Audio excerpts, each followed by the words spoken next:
ഇപ്പോൾ കള്ളാച്ചിയിലെ അപകടം നടന്ന സ്ഥലത്ത് സന്ദർശനം നടത്തുകയാണ്. രാജേട്ടാ, എങ്ങനെയാണ് ഈ സാഹചര്യങ്ങൾ? ഈ മഴ കൂടി വന്നതോടുകൂടി കുറച്ച് ഗൗരവമാണ്.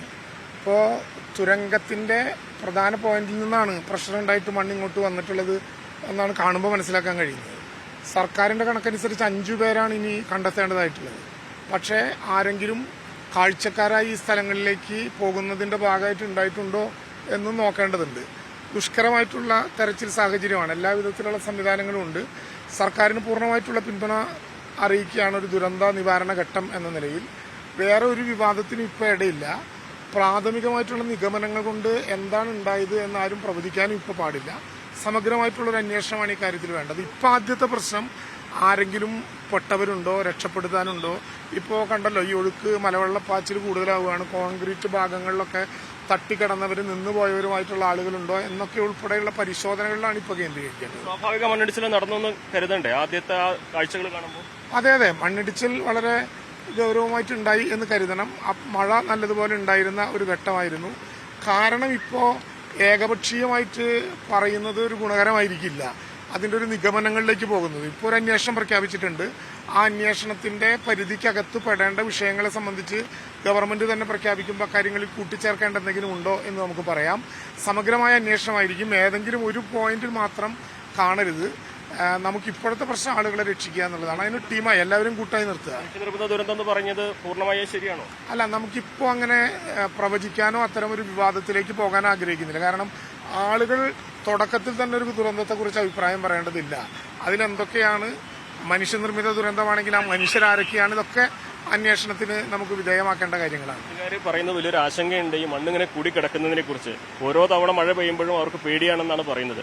ഇതിനൊരു പരിഹാരം ഉണ്ടാക്കി? ഉറപ്പായിട്ടും അതൊരു ഗൗരവമായിട്ടുള്ള കാര്യമാണ്. ഒരു നിർമ്മാണത്തിന്റെ പ്രധാനപ്പെട്ട രീതിയിൽ പെടുന്നതാണത്. അങ്ങനെ പ്രത്യേകിച്ച് കാലം, മഴക്കാലം, അതിന്റെ പ്രത്യേകമായിട്ടുള്ള ഇൻഫോർമേഷൻസ് ഒക്കെ വരുമ്പോൾ നമ്മൾ ഹോട്ട്സ്പോട്ടുകൾ കണ്ടെത്തും. ആ ഹോട്ട്സ്പോട്ടുകളിൽ ഒഴിഞ്ഞു പോകേണ്ട ആളുകളെ നിശ്ചയിക്കും. അല്ലെങ്കിൽ അവിടെയുള്ള ദുരന്തം ഉണ്ടാക്കാൻ സാധ്യതയുള്ള വസ്തുക്കൾ എങ്ങനെ മാറ്റണമെന്ന് ആലോചിക്കും. അതിന് സ്ഥിരമായി ഡിസാസ്റ്റർ മാനേജ്മെന്റ് ഒരു പ്രോട്ടോകോൾ ഉണ്ട്.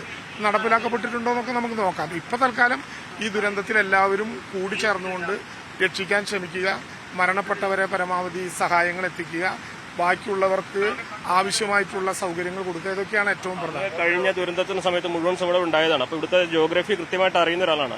ഇപ്പൊ ദുർബലമായിട്ടുള്ള മണ്ണിന്റെ സ്വഭാവമാണ് കാണുന്നത്. ഞാനിപ്പോ ന്യൂസ് 8ന്റെ ക്യാമറാമാനോട് അവിടെയുള്ള മണ്ണ് കുത്തിയൊലിച്ചു വരുന്നൊന്ന് നോക്കി വെക്കാൻ പറഞ്ഞു. കാരണം അതിന്റെ താഴെ 2 ഹിറ്റാച്ചി കിടക്കുന്നുണ്ട്.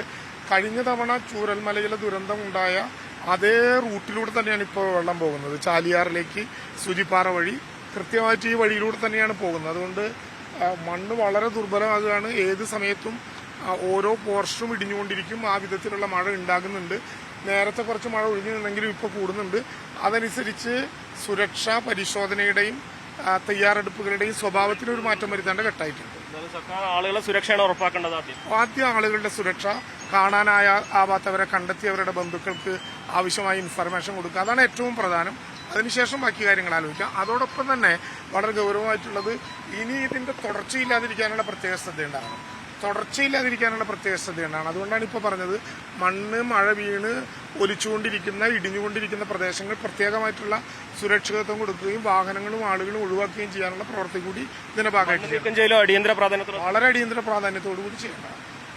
ജനങ്ങളുടെ സുരക്ഷയാണ് ഉറപ്പാക്കേണ്ടത്. അതിനാവശ്യമായ നടപടികൾ സർക്കാർ സ്വീകരിക്കണം. ഒപ്പം തന്നെ മണ്ണ് നീക്കം ചെയ്ത് ആളുകളുടെ ഭീതി ഒഴിവാക്കാനുള്ള നടപടി സ്വീകരിക്കണമെന്നും മുൻ മന്ത്രി കെ രാജൻ വ്യക്തമാക്കുന്നു. അഖിലോട്ട് പാറയ്ക്കൊപ്പം CV അനുമോദ്, ന്യൂസ് 18.